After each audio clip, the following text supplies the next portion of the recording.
Hello dear viewers, welcome to learning point. तो आज हम शुरू करेंगे जियोग्राफ़ी। जियोग्राफ़ी क्या होता है और इसके अलावा जियोग्राफ़ी की ब्रांचेस, कितनी ब्रांचेस है जियोग्राफ़ी की, इसके बारे में हम डिटेल से पढ़ेंगे। और इसके अलावा हम पढ़ेंगे यूनिवर्स के बारे में।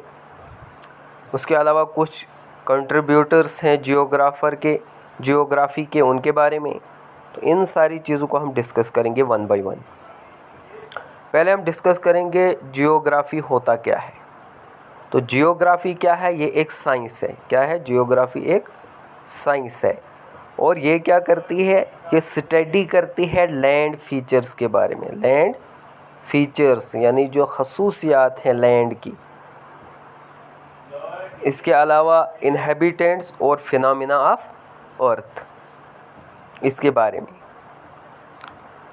और जो वर्ड जियोग्राफ़ी है इसको अडॉप्ट किया था 2nd सेंचुरी में। कब? 2nd सेंचुरी में इसको अडॉप्ट किया था।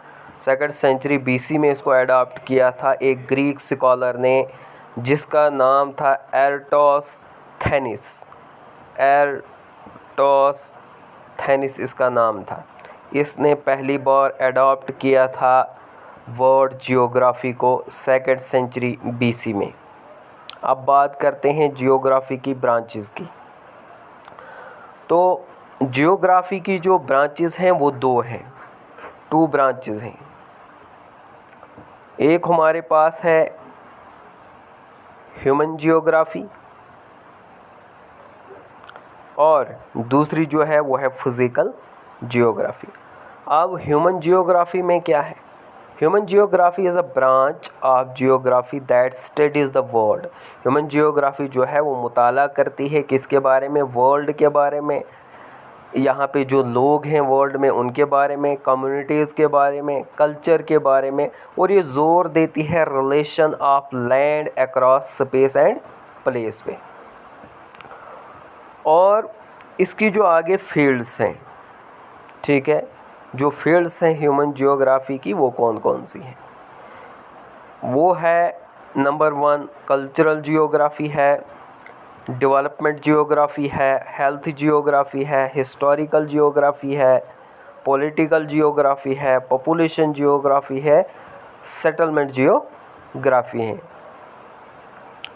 इसके अलावा अगर हम बात करेंगे फ़िज़िकल जियोग्राफ़ी की, तो फ़िज़िकल जियोग्राफ़ी क्या होता है? फ़िज़िकल जियोग्राफ़ी जो है ये डील करती है फ़िज़िकल एनवायरनमेंट से and various process that brings about changes, और बहुत सारे ऐसे अमलों से जो चेंज लाते हैं। ठीक है। The fields of physical geography are, जो फ़िज़िकल जियोग्राफ़ी की फील्ड्स हैं वो कौन सी है? वो है नंबर 1 पे अगर हम बात करेंगे तो जियोमॉर्फोलॉजी। अब जियोमॉर्फोलॉजी होता क्या है? जियोमॉर्फोलॉजी है ये साइंटिफिक स्टडी है किसकी? लैंड फॉर्म्स की and processes that shape them. ठीक है, यानी it is the scientific study of land forms and processes that shape them. और नेक्स्ट जो इसकी फील्ड्स है उसमें है हाइड्रोलॉजी। हाइड्रोलॉजी होता क्या है? Hydrology is the study of the movement. Study of the movement है ये। Hydrology is the study of movement, distribution of quality of water, distribution of quality of water, और on the earth and other planets, और दूसरे planets के बारे में भी, दूसरे प्लैनेट्स के बारे में भी। The hydrological cycle, water resources and environmental watershed sustainability, इसके बारे में क्या करती है? ये स्टडी करती है। कौन? हाइड्रोलॉजी। अब नेक्स्ट इसका जो पार्ट है वो है क्लाइमेटोलॉजी। तो इसके वर्ड से ही पता चलता है कि ये क्लाइमेट के बारे में स्टडी करती है साइंटिफिकली, और डिफ़ाइन करती है वेदर कंडीशन को average over a period of time. Next part की अगर बात करेंगे तो पेडोलॉजी। पेडोलॉजी क्या होता है? Pedology it is a study of soil. ये सॉइल के बारे में स्टडी करती है। पेडोलॉजी सॉइल की बारे में स्टडी करती है इन देयर नेचुरल इन्वायरमेंट, ठीक है। और फिर हमारे पास है ग्लेशियोलॉजी। ग्लेशियोलॉजी क्या है? It is the study of glaciers and ice sheets. ये स्टडी करती है ग्लेशियर्स की और आइस शीट्स के बारे में। और आखिरी जो फील्ड है इसका वो है बायोजियोग्राफी। बायोजियोग्राफी का क्या मतलब है? बायोजियोग्राफी का मतलब है कि ये स्टडी करती है relationship of organisms with the environment. ये बताती है कि क्या रिलेशनशिप है ऑर्गेनिजम्स के किसके साथ? इन्वायरमेंट के साथ। यहाँ पे कुछ कंट्रीब्यूटर्स हैं जियोग्राफी के। अगर हम बात करेंगे जैसे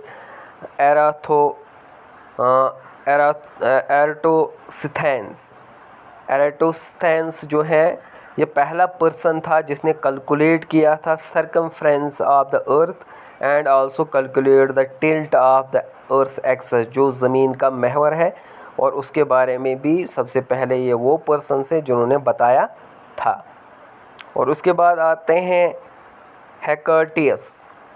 हेक्टेटियस कौन थे? Is called father of geography. उनको फादर ऑफ जियोग्राफी कहा जाता है। एनेक्सिमेंडर। एनेक्सिमेंडर क्या थे?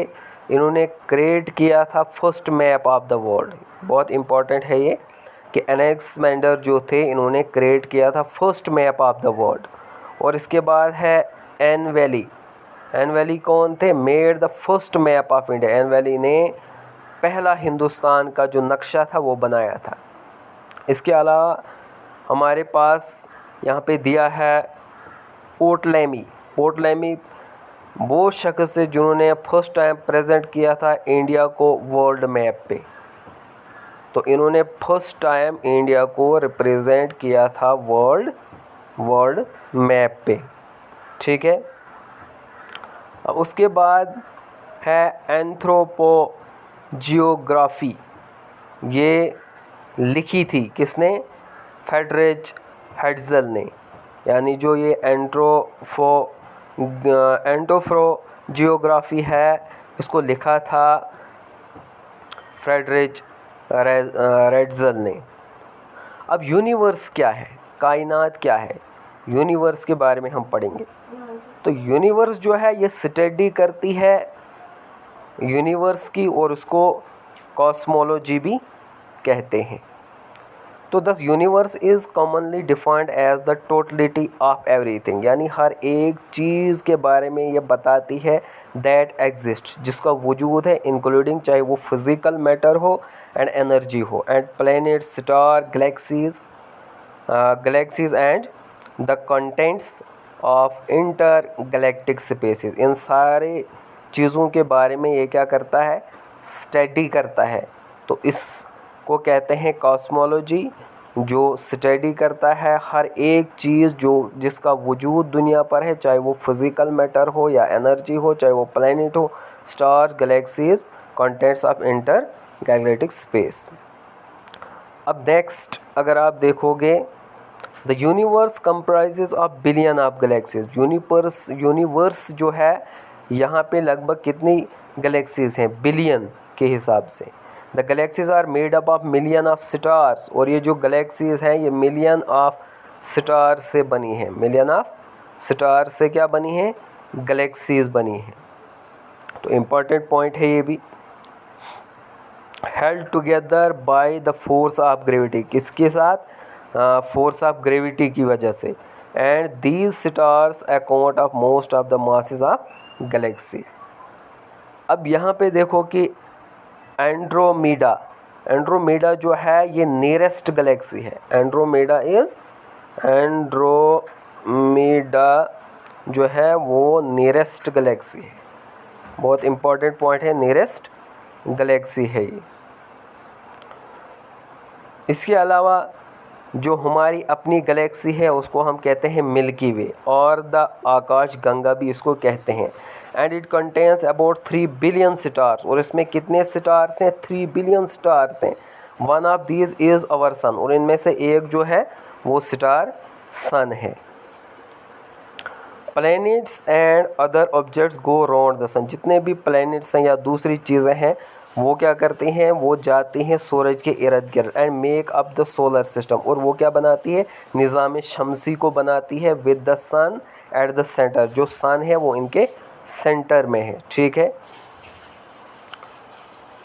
तो इन AD 140 पोर्टलेमी एक आदमी हैं जिन्होंने क्या किया, प्रोनाउंस्ड किया the theory that the earth was the centre of the universe. इन्होंने कहा जो अर्थ है वो क्या है, वो यूनिवर्स के सेंटर में बिल्कुल है, अर्थ जो है वो यूनिवर्स के सेंटर में है, इन्होंने कहा था।